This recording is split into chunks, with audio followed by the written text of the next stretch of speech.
নারী একটি নাম, একটি পরিচয়, যা জন্ম দেয় এই যে জীবন সাজায়। তবুও কেন এই পৃথিবী তার জন্য অভিশাপ?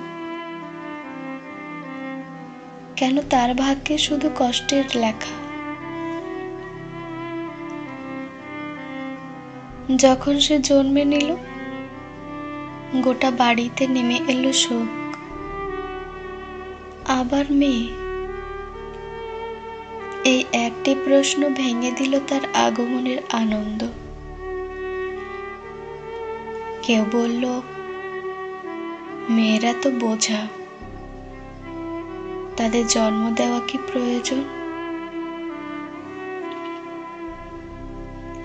তার ছোট্ট হৃদয় কি জানতো এই পৃথিবী তাকে কখনো স্বাগত জানায়নি? তাকে ঘিরে ছিল শুধু এক দীর্ঘশ্বাস, যেন তার জন্ম এক অভিশাপ। শৈশবেও সে পেল না মুক্তি।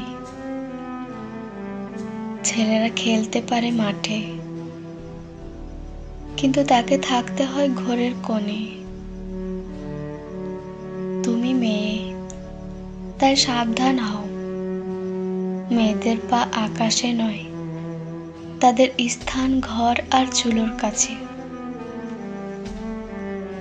তার খেলনা হলো রান্নার বাসন, তার স্বপ্ন হলো সীমাহীন।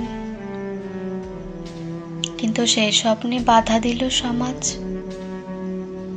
তার ডানা ছেটে দিল মানুষের হাত।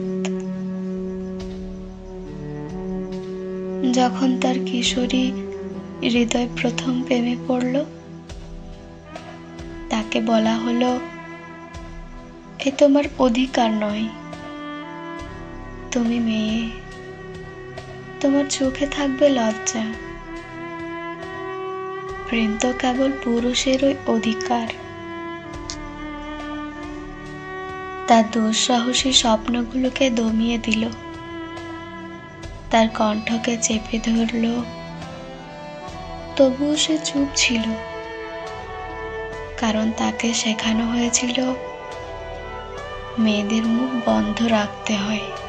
যৌবন হলো তার জন্য অভিশাপ। রাস্তায় বের হলে সে শুনে বাজে কথা, তাকে ছুঁয়ে যায় অশুভ হাত। তার শরীর যেন হয়ে ওঠে সমাজের লক্ষ্যবস্ত্র।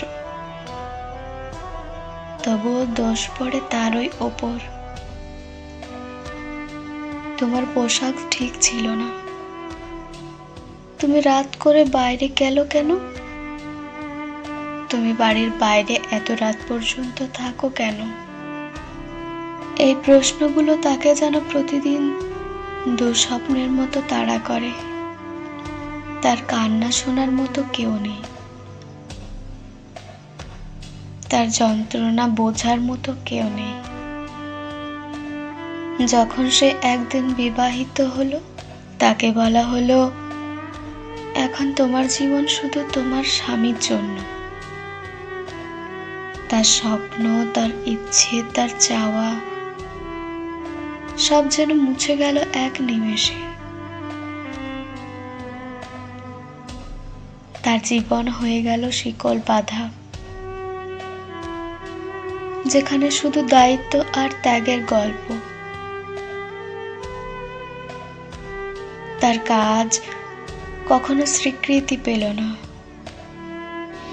তার ত্যাগ কখনো প্রশংসা পায় না। সে শুধু কষ্ট সহ্য করে, অথচ দোষী বানানো হয় তাকেই। যখন সে মা হলো, তার জীবন পেল নতুন দায়িত্ব। তার নিজের স্বপ্নগুলো চিরতরে হারিয়ে গেল। তার দিন কেটে যায় সন্তান লালন পালনে। তার শরীর ক্লান্ত, তার মন বিষণ্ণ। কিন্তু তাকে কেউ জিজ্ঞেস করে না তুমি কেমন আছো। তার জীবনের প্রতিটি অধ্যায়ে যেন দুঃখের দোলায় দুলছে, তবুও সে হাসে, কারণ সে জানে তার কান্না এই পৃথিবী কখনো বুঝবে না। যখন সে বয়সে পৌঁছায় তখন তাকে কেউ আর মনে রাখে না। তার ত্যাগের গল্প হারিয়ে যায় অতীতে। তার চুলের রূপালী রং, তার কুঁচকে যাওয়ার ত্বক যেন সমাজের কাছে মূল্যহীন। তাকে বলা হয় তোমার কাজ শেষ, এখন তোমার স্থান শুধু ঘরের কোণে। তার চোখে জমে থাকা জল নীরব, তবুও সে কিছু বলে না, কারণ সে জানে এই সমাজ তার কষ্ট বুঝবে না। এই সমাজে একজন নারী হওয়া মানেই একটি জীবন যা কেবল ত্যাগ, একটি হৃদয় যা প্রতিদিন ভাঙে, একটি আত্মা যা প্রতিনিয়ত দগ্ধ হয়। নারীর কষ্ট, নারীর যন্ত্রণা এই পৃথিবী কবে বুঝবে? নারীর প্রতি এই অভিশাপ কবে শেষ হবে? তুমি যদি নারী হও তবে তুমি জানো তোমার প্রতিটি পদক্ষেপ একটি যুদ্ধ। তুমি যদি পুরুষ হও তবে কি তুমি নারীর এই কষ্টকে অনুভব করতে পারবে?